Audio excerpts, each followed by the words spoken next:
Ladies and gentlemen,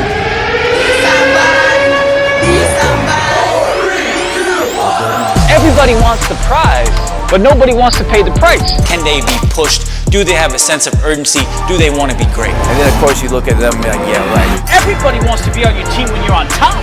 I saw the angel and the marble, and I carved until I set him free. Go be somebody, bro. But the most important part of the Be Somebody journey is the resilience. Welcome to the Be Somebody Podcast, your real and raw destination for all things entrepreneurship, leadership, and culture, with your host, Kash Shaikh, and our CEO and founder of Be Somebody Inc. and BSB Group International, Kash Shaikh. Welcome to episode 5 of the Be Somebody Podcast. A big shout out to all of our listeners and subscribers. I'm your co-host, Kash Shaikh, with our founder and CEO of Be Somebody Inc. and BSB Group International, Kash Shaikh. Kash, what's going on today, What's brother? going on, man?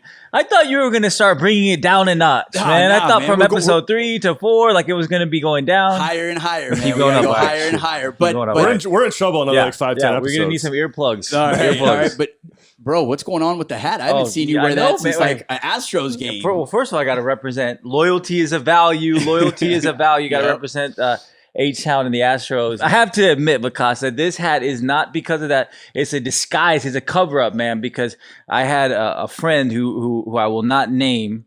Man. That's been in my isolation cell, by the way. That's been in my isolation cell, so I'm not violating social distancing principles. And try to cut my hair, man, because my hair has been going crazy since we haven't been able to do anything.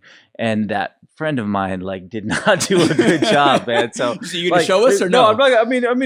It's like I'm just gonna give you that. That's it. That's it. That's all we get. That's it's a glimpse. short. It's short. It's like clunky, And the thing that trips me out, man.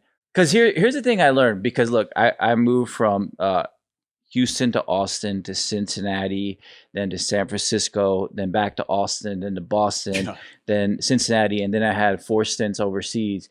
And the first thing when I got into after I got my apartment or my house, whatever, got everything situated, got the stuff moved in, my first thought turned to, where do I get my hair cut? Yep. Right? Where do I get my hair cut? It's like such an essential thing. And I'm just shocked that the barber is not an essential business. I feel your pain, man. I feel your pain. I had to actually go back and start cutting my hair after I did it in college after so long. And I was like, what are we doing? Dude, but your hair is magical, bro.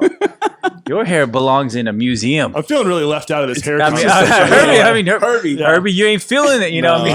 I don't have the same problem you guys have. So. You got it easy. My hair is thinning on the back though, but I tell Josh, who's our head of videography, I'm like, man, just don't shoot me from the back. Just one rule. Don't shoot me from the back. I mean, because I don't want to, I don't care if other people see it. I just don't want to be reminded of it. I don't want to be reminded of it every time. So, we need to put in a petition to make barber salons, barbershops, essential business. Shout out to all the barbers, all the hairstylists, man. We respect what you do, your craft, and wish you guys. Let me see, because I've been trying to text my boy. Text my barber from Boston, Davey. Yeah. Every time I go over there, he'd be like, Cash, welcome to the barber shop. There you go. There you go. But no, I was trying to get him on. We're gonna get Davey on the show. He's like the most inspirational barber, that you could ever meet. So we're gonna get him like on. a haircut, little 101 or something for everyone. Right? Well, I mean, just think about me there. I want to actually see how he's doing because they've been at home, and they work off obviously being at the shop and tips and things like that. So I mean, there's so many people that have been affected by this pandemic, the stay-at-home orders, just everything, which we know we need to do for safety, but it's crazy when you think about it. Yeah.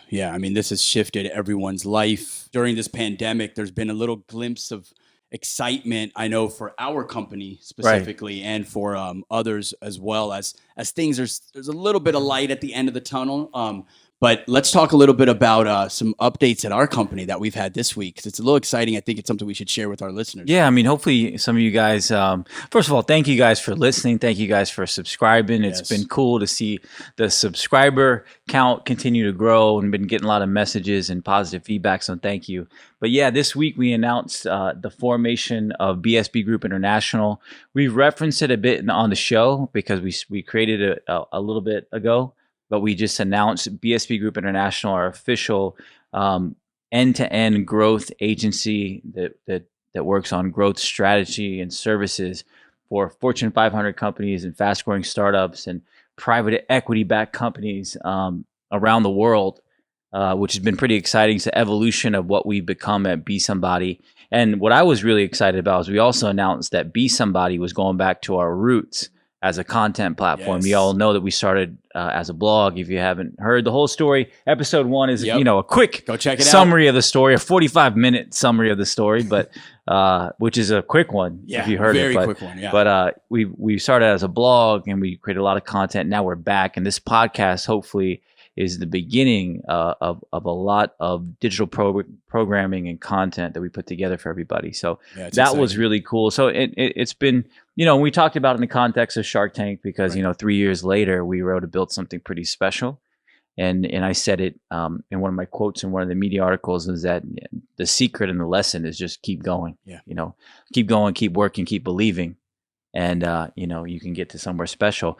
What I was the most excited about was that, to commemorate that milestone, we decided to do a couple of things to try to help companies that are that have been affected by coronavirus, especially on the economic side.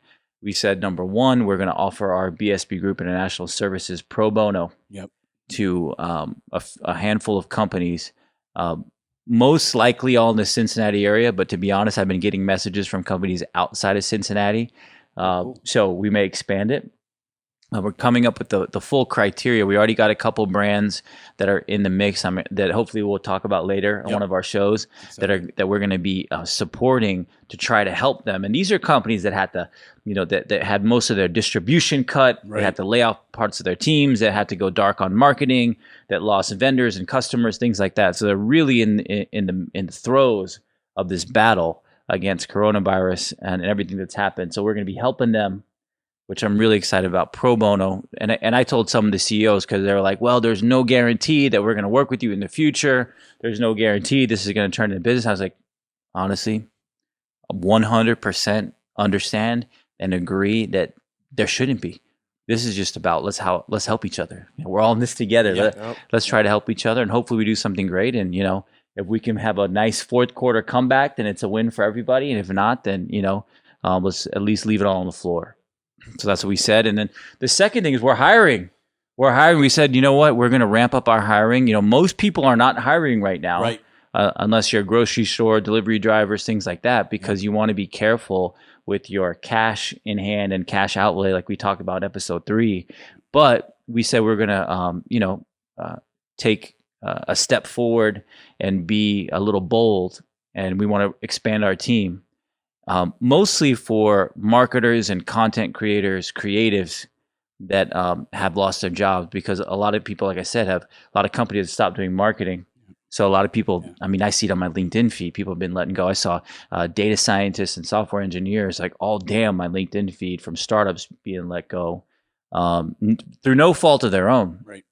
And then photographers, videographers, a lot of those freelancers that used to have events or weddings and things like that, they're all been canceled. All of them. So, we want to help them. And to be honest, I guess the somewhat selfish part of it for myself, at least, is that, man, I think there's a lot of talented people out there right now. Oh, yeah. That are looking for opportunity. And I want to double down on that opportunity to bring in some great people to our company. Make all of you guys nervous.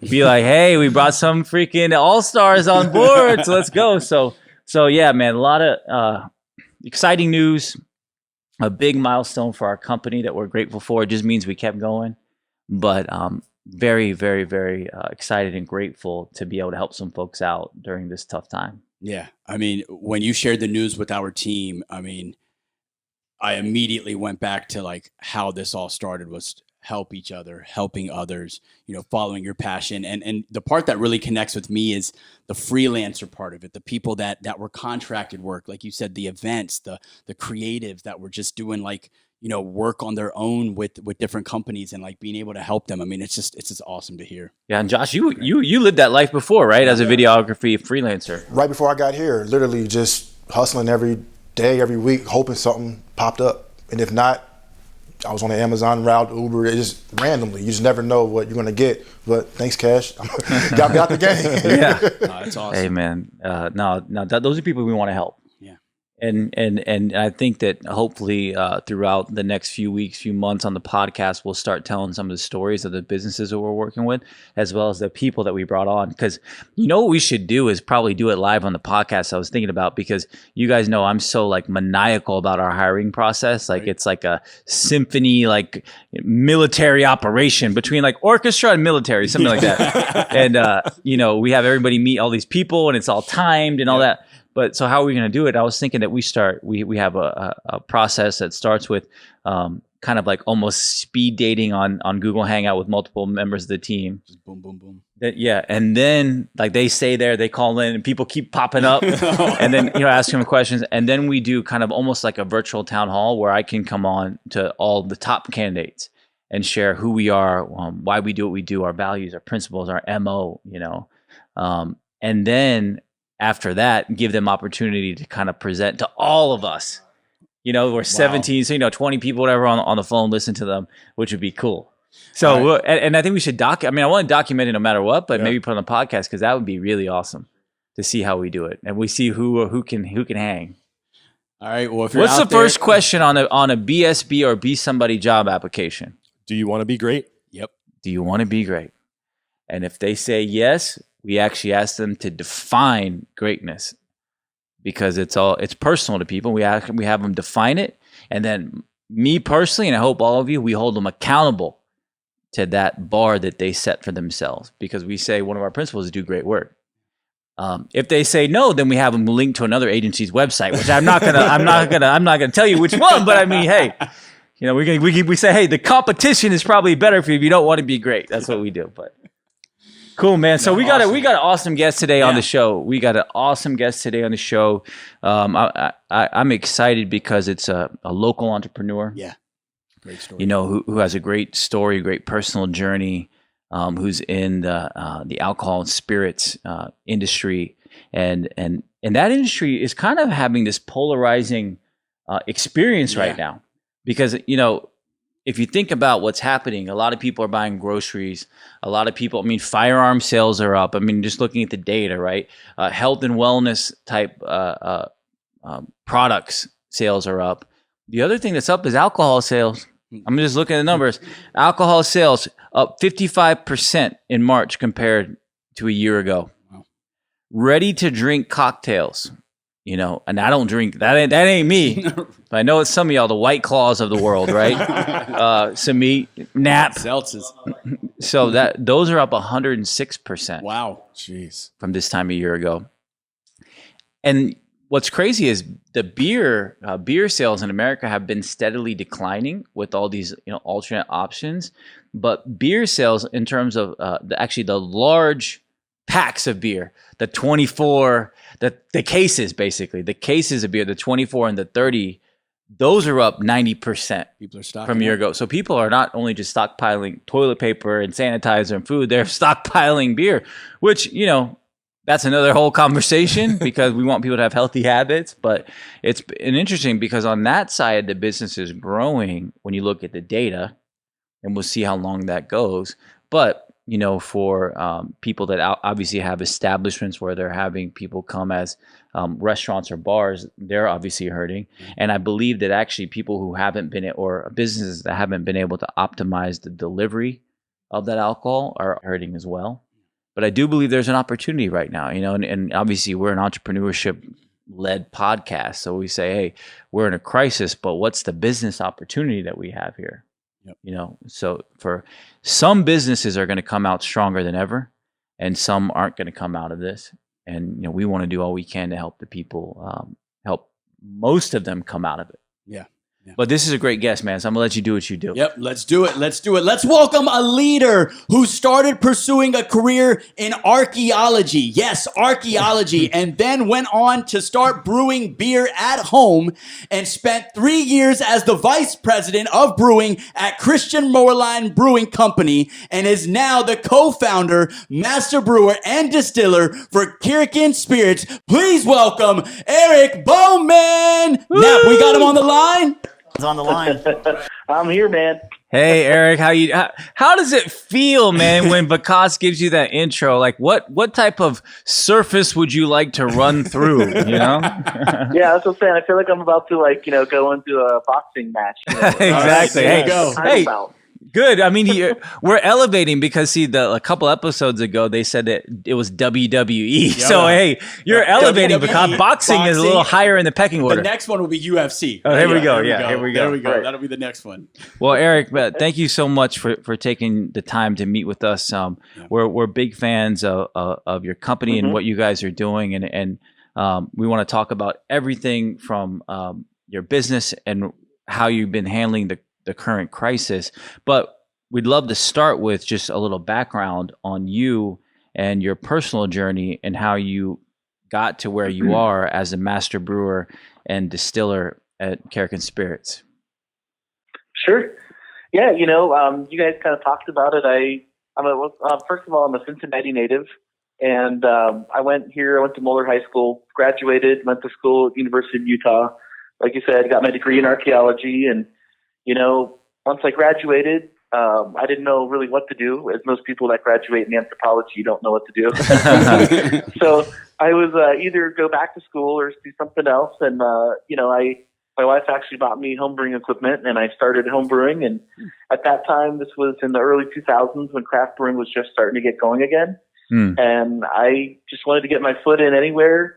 I was willing to wash kegs, make soda, do whatever I could do to just get in a brewery, And fortunately, we found a brewery up at Grand Teton in Idaho, and that's where I started, just washing the kegs and cleaning floors and, just learning from mentors. So you went straight from Utah to Idaho. Yeah. Then I was following like this little brewery at the time, Oscar Blues, and they were kind of making some headways because they were the first craft brewery in the U.S. to put beer in a can. So, I was like, man, I want to jump on board with these guys because they're going somewhere. And I started with them when they were a really small brewery. And then by the end of it all, I was a part of managing both breweries in North Carolina and Colorado, and just saw a really explosive growth, really crazy time in the industry, especially with craft beer in a can. We went from being seen as a gimmick to an industry leader, within years. It was wild. So then, I wanted to come back to Cincinnati and come back to my hometown and do something here. And, I met up with Jeff Hunt, my other partner, and, we started Karrikin Spirits, and it was primarily to kind of pivot from the craft beer world. We were, my partner Jeff founded Mad Tree as well. And, we just wanted to, do something different to craft beer. We saw an opportunity in spirits, and we were kind of in that realm and kind of going that way anyways. And decided to open this place up. And I would say we're not necessarily specifically a distillery, but a flavor house. Because we make a lot of different beverages. We make non-alcoholic sodas. We make the ready-to-drink cocktails in a can. We also make our spirits, and, we're brewers at heart as well, so we make beer. So we kind of have something for everybody here. And we also have a really cool pub where you kind of could come in and experience small plates and a really great cuisine and pair that off with the cocktails and everything else. That's awesome. It's funny because we travel quite a bit as a team here, across the country and for different events and with different partners and clients. And we're always telling people, you guys are sleeping on Cincinnati as a beer town, as a brewery town, as a local cocktail spirit town. Yeah.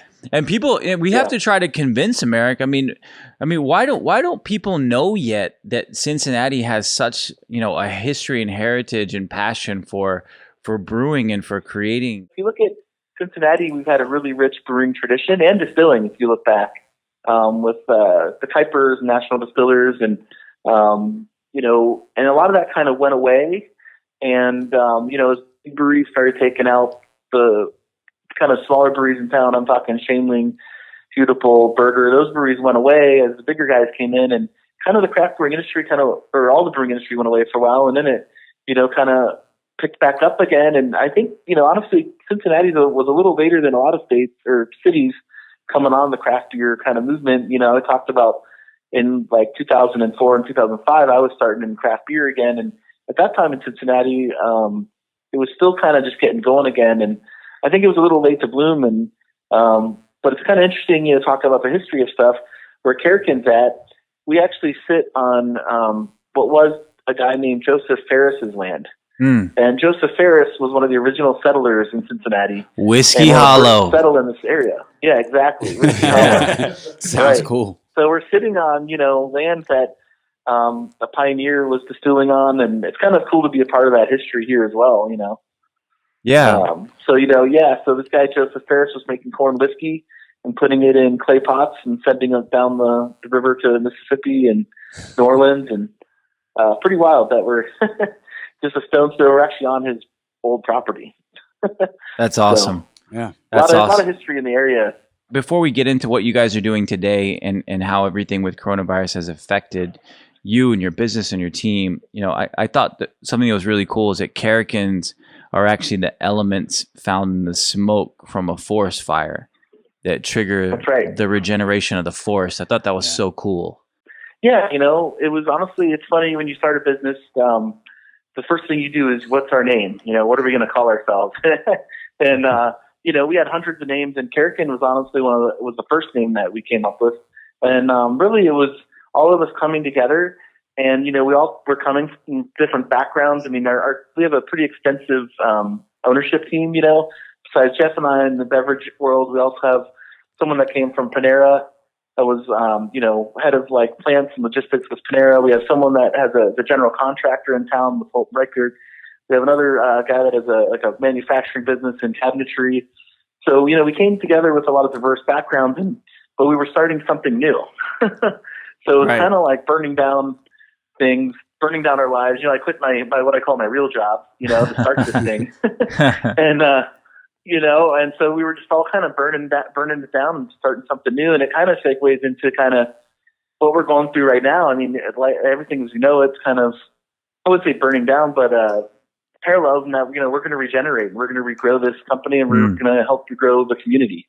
Share with our listeners a little bit about, the pivot that Karrikin has made during this pandemic and how you've been able to, continue on operating your business. And just to jump in, Vikas, also just how has the business been affected? I would say our story is a lot like every other business, in that every day you found out something new with how things were going to come down the line. Right. We were kind of up doing sales in Cleveland. We just opened Cleveland, and we were up there doing ride-alongs with these guys, seeing all these accounts right before St. Patty's Day.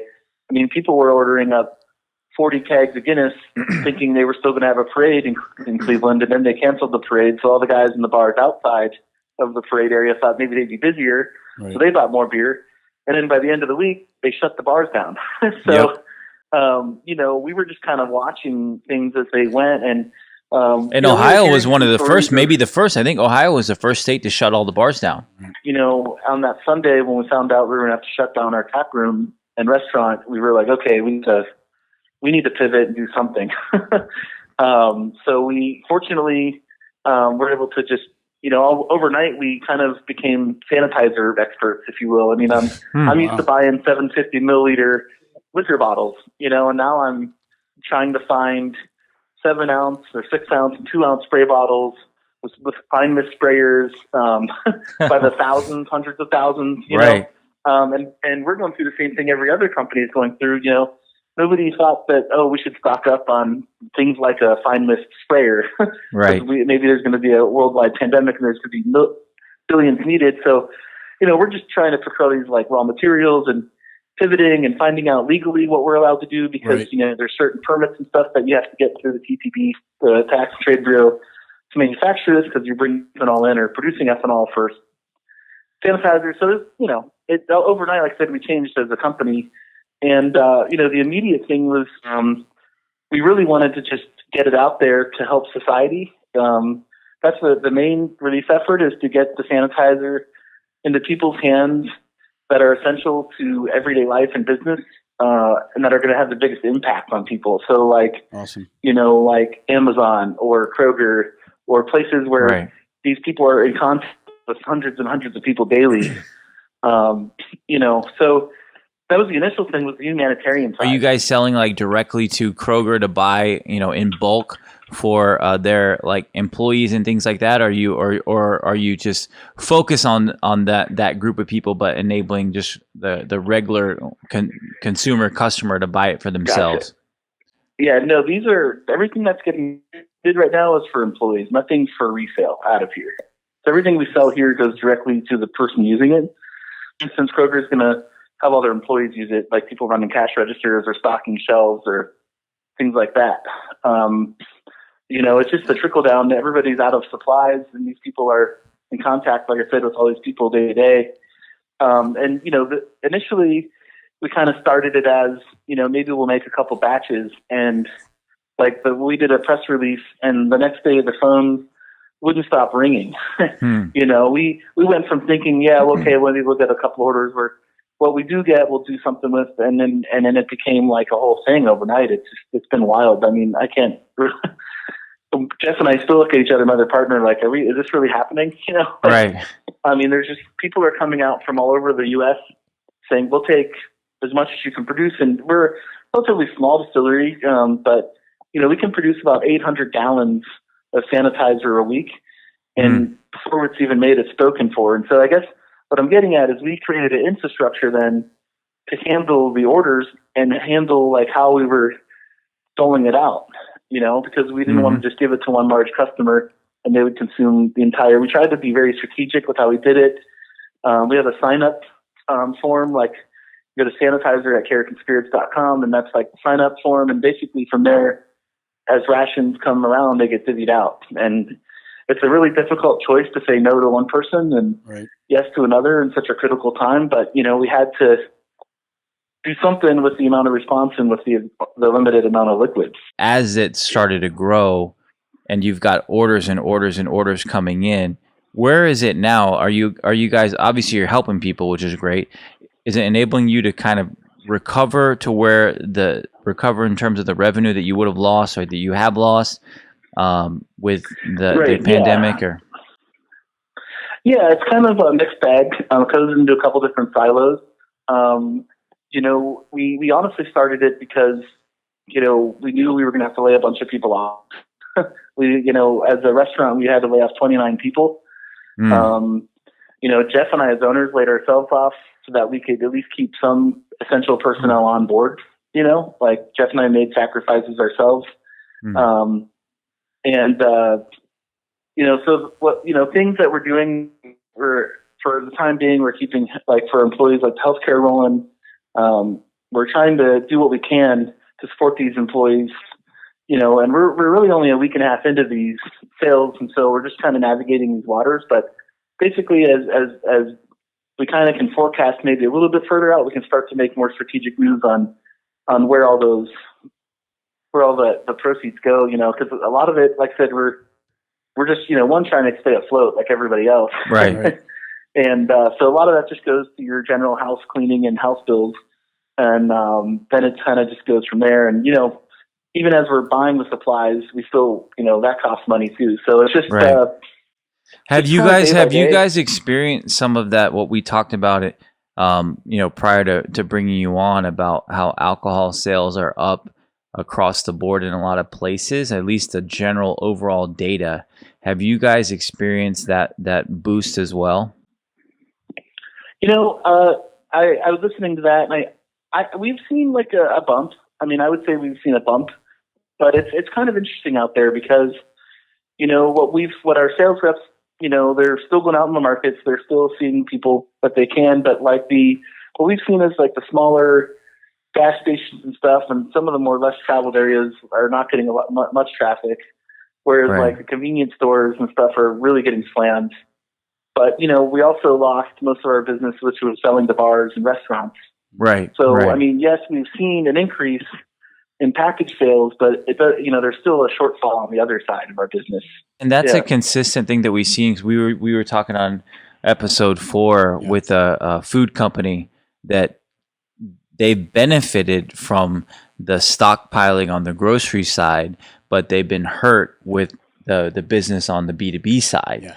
And for them, B2B was like, airlines and things like that. And for you guys, it's the bars and restaurants. So, it's just that thing where, you look at the numbers and you say, okay, well, maybe this company is actually able to get through this without too much pain, but there's so many sides to it, Yeah, I mean, anywhere you look, everybody's affected in any light. It's right. I even have friends in Europe I talk to in Germany, and they're going through the same things we are. Right. It's just and talking about the supply chain, and borders and what it takes to get supplies into people, and all that, and how this might change how people look on sustainability as a country, or how many borders your goods want to cross before they get to you, or a lot of things like that. There's just a lot of different kind of breweries and beverage manufacturers out there, like the corner pub that doesn't really have much distribution, and hopefully people go in and hopefully it's a nice day, but on rainy days, no one's really coming in, and it's just kind of, everybody's just in there fighting a good fight every day, I know that before COVID-19, you guys had 35 employees, and you said you had to lay off 29, which obviously is a huge amount. I know that something has been tough for you. You have to lay off yourself as a founder. I mean, what was that like? I mean, how did you guys handle that process?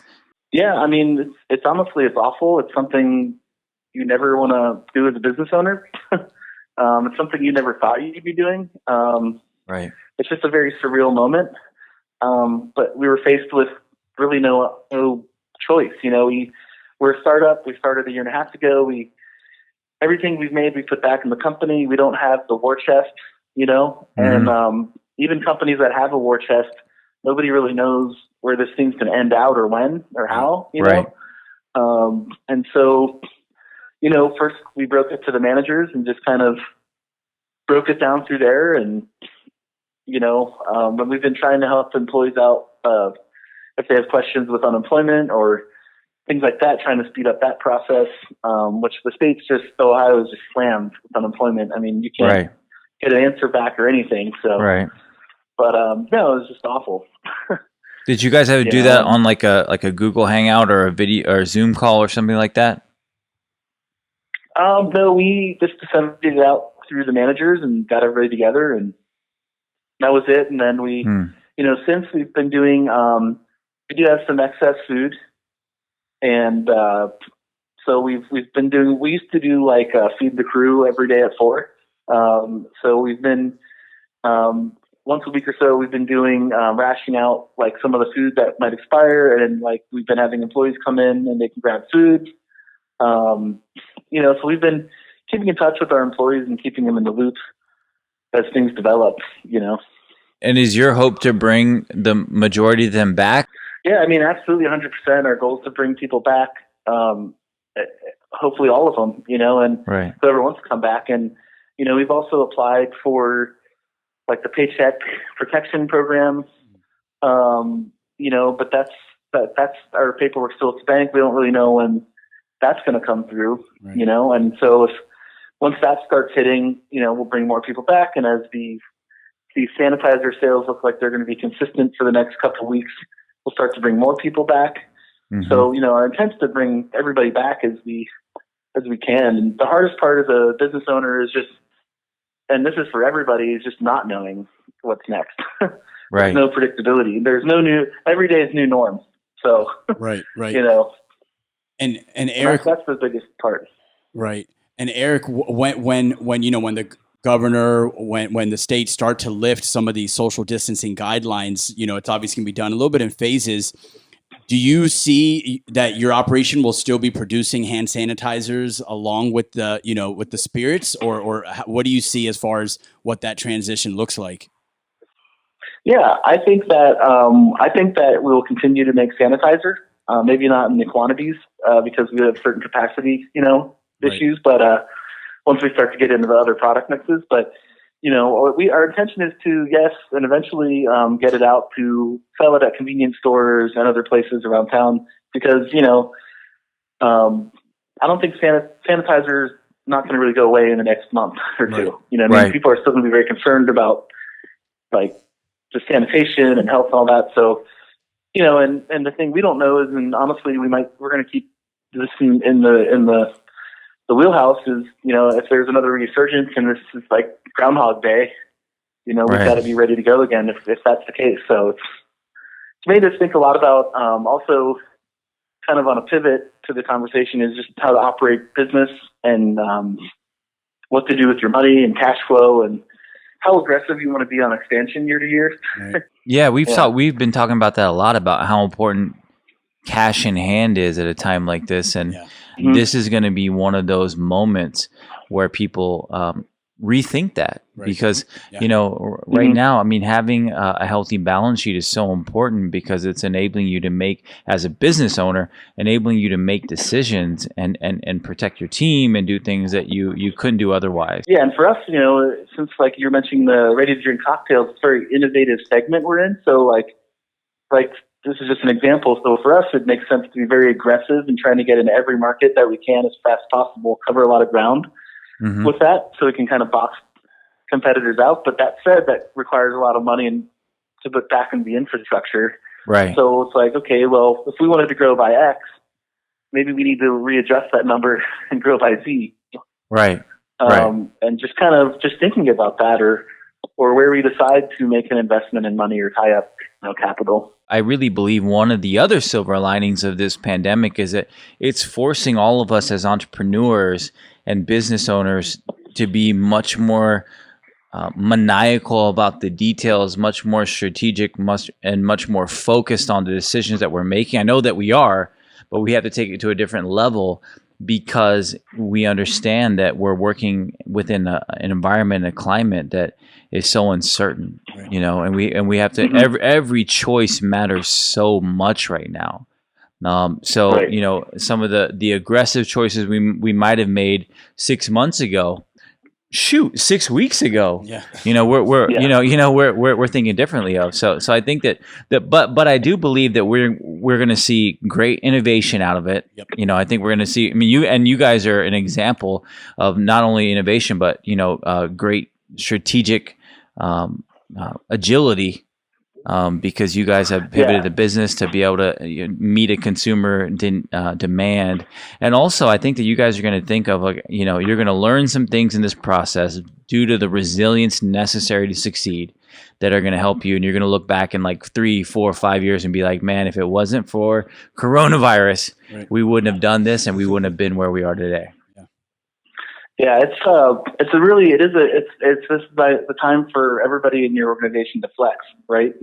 So, luckily we have, like I said, a pretty diverse group of owners. And so everybody's kind of been able to tackle different projects. Like Jeff and I have been kind of leading the front on Sanitizer, as far as like production management, getting all the raw materials. The other business partner was working on like the paycheck protection loan. We have another partner working on some other things. Like, luckily, we have those people in our circle because it would be a lot for just, I think about smaller companies that it's maybe 2 people running the whole thing.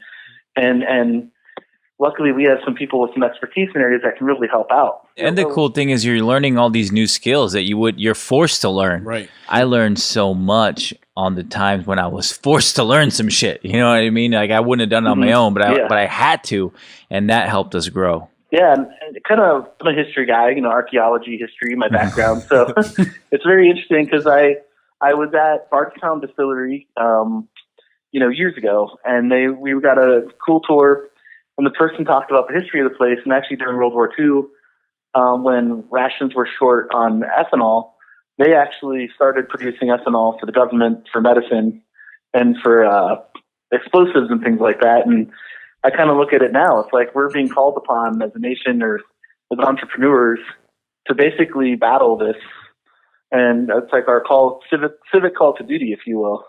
And this isn't uncommon or in the U.S.'s history. This has happened before, and it's kind of I never thought I would see history repeat itself in that range with me in distilling, but here we are. Right. Archaeology. What would Indiana Jones do? Yeah. What would Indy do now? Right. Eric, thank you for spending, a little bit of your day with us. We know you guys are super busy. We got one last question for you. What do you see is the post-coronavirus world for you all? Yeah, I think ideally we get everybody back. We hit the ground running. We started to expand into Cleveland, and we've been looking at Chicago and Florida. Ideally, we just pick up where we left off. But there's going to be some changes. We've already talked about in the restaurant, maybe, some different sanitation things, distancing things in the restaurant. I mean, we're not going to just open the restaurant up like normal. I mean, we're going to go through and make it the safest place as possible, And so I think a lot of businesses are going to start looking at that. Yep. We have events where we'll have a couple hundred people in here. We've been talking to a lot of entrepreneurs, a lot of leaders in hospitality, where we're all wondering what that's going to be like. Yeah. And obviously, we know sanitation and cleanliness and the focus on immunity, those types of things, that they're here to stay. I mean, we've all been massively affected by this this event, so those are here to stay. But I mean, how do you feel it's going to be when you first open the doors again? I don't know. I mean, I go from is this going to be like when Prohibition lifted? And people are just going to be like, going nuts, mad dashing to the bar. Yeah. Yeah. I mean, are we going to have riots, or is it going to be people, like you said, are a little more gun shy? Who knows, right? New norm. Right. But, when the time comes, we'll be ready to open, and we'll be doing it in a safe, sanitary manner, and kind of keeping different guidelines in place. And, for instance, we've already been looking at mechanisms that open doors, bathroom doors and things for you, so you don't have to touch doors. Just things like that. Yeah, that's awesome. We used to have paper menus. Do we go to a different kind of menu that's easier to wipe down? I mean, they're just, just details. I think one of the biggest things that are going to happen is that people, customers, consumers, they're going to remember those companies and those brands that stood out from the rest and tried to help during this time. I really believe this is a time for brands to drive the message of who they are, on why they do what they do, their values, their principles. And because you and the team at Karrikin Spirits pivoted your company in a way that's helping people, I really believe, Eric, that people are going to remember that, and it's going to help you down the road. And I know everybody in this room, we're looking at a bunch of guys here, and we're all going to remember, and we appreciate what you've done, and we're going to be fans and customers in the weeks and months and years ahead. So thank you for what you guys are doing. That. Yeah. No, thank you. Thanks for having me. Yeah, absolutely. Well, Eric, thank you so much for being on the show today. We wish you and your entire Karrikin Spirits family the best of luck. Thank you very much, and please be safe. Yeah, you too. Thank you. Thanks, Eric. Man, I mean, just thinking back, like all of the businesses that have had to pivot, think fast, and change their model to be able to adapt to what's going on right now. In my mind, it's crazy to even fathom what it is. Yeah, but I mean, you're experiencing it too, right? Yeah. We're all experiencing it too, because we've been a part of that. And I respect it so much for all these people who've been hit with something they didn't know was coming. And they said very quickly, how can we, 1, protect our team, 2, protect our business, and 3, position ourselves best to grow after this is over? Right. And I always say, we pivoted. I mean, we pivoted multiple times at Besomebody, BSB. We had to shift and change our model when things weren't working, and sometimes because it was all for our fault, and sometimes because it was no fault of our own. So, Kash, speaking with Eric, what's the one big thing for our listeners? Honestly, the thing that came to mind as Eric was talking was that there's only 2 points that matter: the moment and the vision.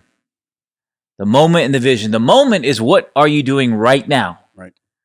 What are you focusing on? What are you pouring your energy into? What are the strategies that you are turning into execution to ensure that you're doing the right thing right now? Right. Everything that you can control. And the vision is that beautiful place that you want to get to, that beautiful thing that you want to create, right? And everything in the middle doesn't matter. You can't get attached to it. Because, I mean, I'm telling you, Eric didn't think he was going to be selling sanitizer, hand sanitizer 60 days ago, 30 days ago. There's no way he thought about that. Right. If Eric and people and entrepreneurs like him were so fixed and fixated on, let me just keep doing what I was doing, they wouldn't make it. Yeah. You have to be able to say, okay, what I got to do right now. The world has changed. The environment has changed. The challenges have changed. I got to make some quick decisions right now to drive the business, to help my team, to keep the vision alive. And what is the vision? I see it out there. We want to be a great, brewery. We want to be a great business. We want to be a multi-million-dollar agency. We want to be $1 billion company. Fine, keep the vision. Yeah. I'm not saying let go of the vision, but no, your 2-month plan that you had, you can't keep it anymore. One of the biggest things I had to do when we pivoted the company was get rid of our app. You look it up, the Be Somebody app, the original Be Somebody app, man. And that was my baby. I mean, like, getting rid of that app was painful for me. It literally was like I shed tears about it. I debated with myself about it. I didn't want to do it because, I spent so much time with my brother, really, me and Rick and a few other people. We built that, and I didn't want to let it go. But I knew if I didn't let it go, we ended up selling it to a company in Denver called Utivity. If we didn't end up doing that, we wouldn't be where we are today. We sold that, got a little cash in hand, a little capital to enable us to pivot. And then we ended up pivoting a couple more times to get to where we are today. Moving out of our first office in Austin, was awesome. It was so cool, man. I that was an emotional experience. I brought in people to paint every wall with the story. Every wall had a story. I had Henry Cejudo on one wall. I had, the graffiti tour on another wall. I mean, every wall was a story, man. And when I had to leave that office, man, it was painful. But I did it, and I moved from Austin to Boston because I knew I needed to grow. And what I learned along the way is, you have to be able to let go of that middle part. Because no matter whether it's life or business, we all kind of plan out like the next steps. We're saying, okay, this is going to happen, and this is going to happen, this is going to happen. Yeah. And it's good to do that. But if you get too locked in to each step in the process, then you limit yourself because shit ain't going to always go right. And if that doesn't go right, and that's the only step that you allow yourself to take, it's over. So you have to know, what am I doing today, the moment, and why am I building this? And who am I building this for? That's the vision. And the talk with Eric, the conversation with Eric, reminded me of how important it is to remember there's only 2 points that matter, man. The moment and the vision. Moment and the vision. Thank you for sharing that with us. Thank you, everyone, for listening to episode 5 of the Be Somebody Podcast. Don't forget to check us out at besomebody.com for all of our audio and video episodes, and subscribe on Apple Podcasts, Spotify, and all of the major podcast streaming apps. We out. You.